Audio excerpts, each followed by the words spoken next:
హిందూ వివాహం సనాతన వరం. దానాలలో కన్యాదానం మహత్తరమైనది.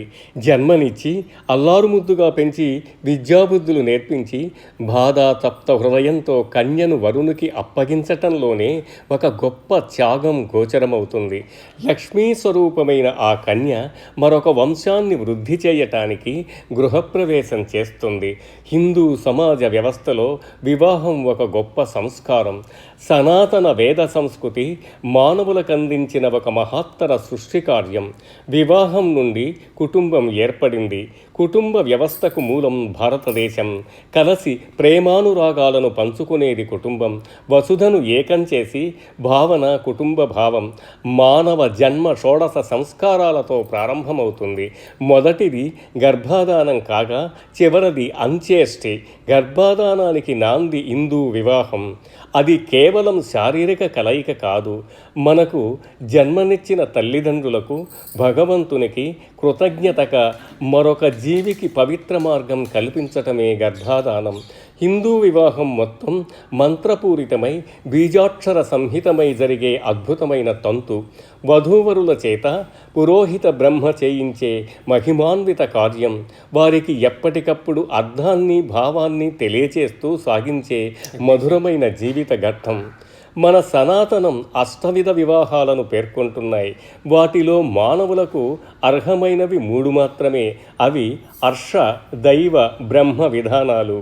ఆది దంపతులైన పార్వతీ పరమేశ్వరుల కళ్యాణం, కలియుగ దైవం శ్రీనివాసుని నిత్య కళ్యాణం, శ్రీ సీతారాముల జగత్ కళ్యాణాలు దైవ పద్ధతిలో మనం నిత్యం కొనసాగించుకునే పవిత్ర యజ్ఞాలు. ఇక హిందూ సమాజ వివాహాలు బ్రహ్మ హర్ష పద్ధతిలో కొనసాగుతున్నాయి. ఈ 2 విధానాలు ఇంచుమించు ఒకటే. హర్ష పద్ధతిలో గోపూజ ఉంటుంది.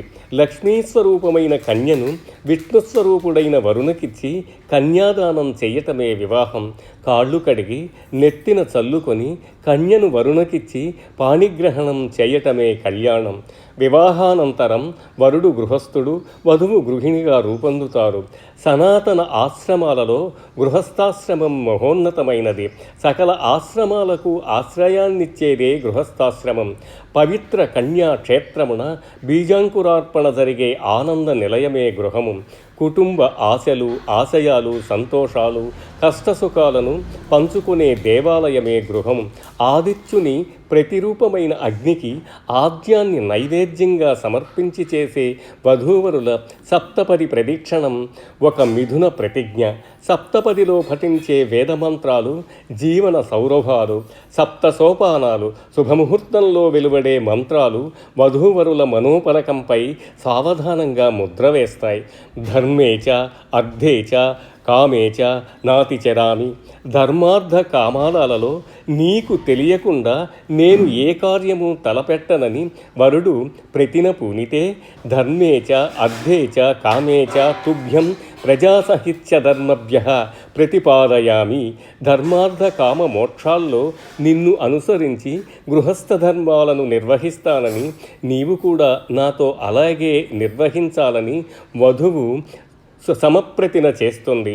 సఖా సప్త స్పదాభవ అని వధువు యొక్క కనిష్ట అంగుళీయమునకు వరుడు సంధానము చేసి సప్తపదికి దారి చూపుతూ 7 అడుగులతో నాకు జీవన సఖివి కమ్మని కోరతాడు. సాత్వమసి అమూహం అమూహమస్మే అంటూ సిగ్గుల మొగ్గలవుతూ నీవు తడబడకుండా ఉండు, నేను తడబడకుండా నీతో కలకాలం జీవనయాత్ర చేస్తానని వధువు అనుసరిస్తుంది. సప్తపది మంత్ర రాజాలతో వివాహం పరిపూర్ణమవుతుంది. ఇంతటి మహత్తర కార్యమే హిందూ వివాహం. ఇది ఒక సామాజిక పటిష్ట నిధి. జీవన రహస్యాన్ని 7 అడుగులో నిక్షిప్తం చేసి జీవిత సత్యాన్ని అందించిన మన ఋషులకు సదా కృతజ్ఞులమై ఉండటం మన విధి. నిండు 100 ఏళ్లు నిర్దేశిస్తున్న హైందవ వివాహం ప్రతి ఒక్కరి జీవితంలో వచ్చే ఏకైక మహత్తర కావ్యం. పాశ్చాత్యులు సైతం ఆకర్షితులై పాటిస్తున్న విధానం. కానీ మన దేశంలోని యువత మాత్రం కొంతవరకు హిందూ వివాహాన్ని అర్థం చేసుకోవటం లేదు.